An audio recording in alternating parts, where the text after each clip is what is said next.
Hello, in this video I will be showing you how to use the stock photo library. Now there are a couple different ways to access this library through your existing elements, but all of these will lead to the following location. Just click the media icon on the left hand side here and then visit the stock photo library tab.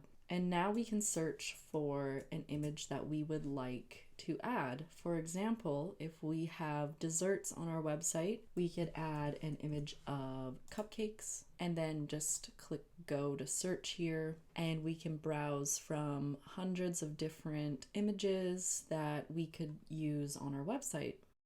Now, once you've found an image that you would like to add, just click on the image to view it, and then you can click Add to My Uploaded Files.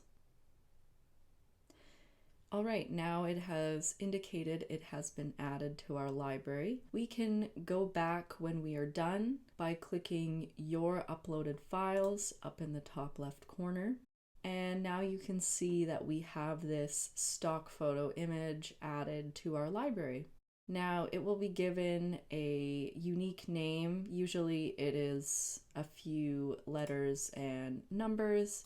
If you'd like to give it a better descriptive name, just click the pencil icon and you can type in a new name here and then just save those changes. Okay, great. Now you've learned how to add an image from the stock photo library. Thank you for watching.